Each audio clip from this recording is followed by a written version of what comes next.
The Budos Band. 3. Friends, music lovers, needle drops. It's Anthony Fantano here, the internet's busiest music nerd. You already know that. And it's time to do an album review. The Budos Band is a New York funk outfit whose creatively named past records include titles such as The Budos Band, The Budos Band 2, and The Budos Band EP. But here's their latest album, and it's named The Budos Band 3. So it's kinda like a trilogy, and if you guys are familiar with other trilogies like The Matrix and Jaws and Jurassic Park, maybe you already know how this is gonna go. The Afrobeat and soul sounds that made the Budos Band such a force to be reckoned with inside of instrumental music are still in full force on this new album, so there's really no reason to worry there. This album features a lot of heavy horns, some decent grooves, and a plethora of percussion, but you know, almost every track just has something on it that maybe feels a bit off. It is a real change in mood for the Budos Band.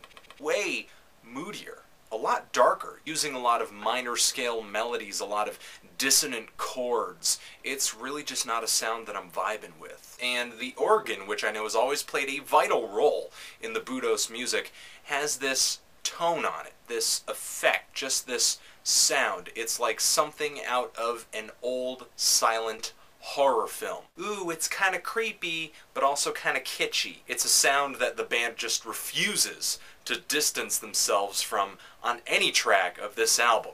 Every time the organ shows up, it sounds like that. So not only is the slightly darker mood not doing much of anything for me, but there's also a lot of recycling on this album, and I mean a lot of recycling. Tons of songs just start off the exact same way, many of the openings just being based on maybe a dark guitar chord or a tinny guitar riff, just these really repetitive guitar phrases that are giving me deja vu. And in contrast, especially on the Budos Band album Budos Band 2, maybe 2 tracks on that LP start the same. There's a ton of variation throughout those songs, whether it be in terms of instrumentation or just the style the band is shooting for on that given track. But it's not like this LP doesn't have its breaths of fresh air. The track Crimson Skies has a really even mix with a lot of atmosphere and space between the instruments. It's really easy to pull apart and just kind of enjoy the sound that each instrument is creating,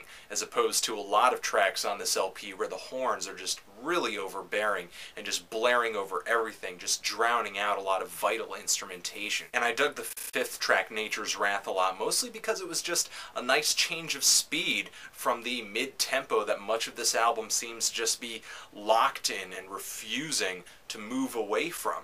This track was one of the darkest on the album and really where that emotion kind of hit home for me and just worked. I don't know.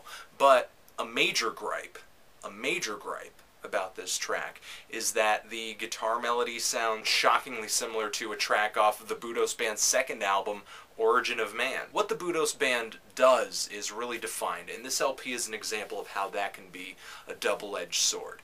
It can be great because when you hear a band with a very distinct and defined sound, oh, you know who it is right off the bat. It feels familiar. You're pretty much going to go to them to get that sound.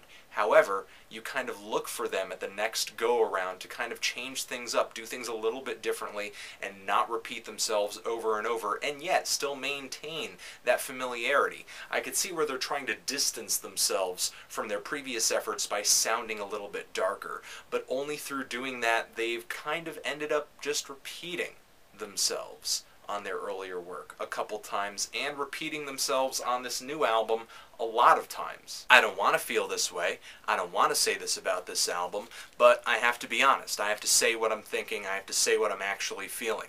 Though the grooves are great, the funk is good, and the Afrobeat elements are still there, the exploration and the variation that brought me into the fold with this band simply isn't here on this LP.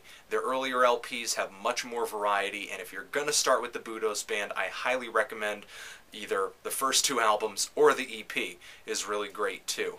This thing is okay, but it's really not at the same level as that earlier work for me. But you guys know this all boils down to opinion, and if you are a Budos Band fan and you are loving this album, hit me up in the comments, because I really want to know why it is that you're loving this thing. Let me know what you're loving about it. And if you're hating it, tell me why too. I'm feeling a strong 5 to a light 6 on this thing. Not hating it, but just very, very on the fence. Just on the fence.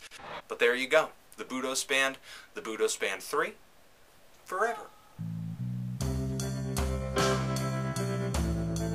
Can I just interject into this review and just kind of say, hey, you know what, you should really listen to the Budos Band, because if you don't, you just kind of... Thanks.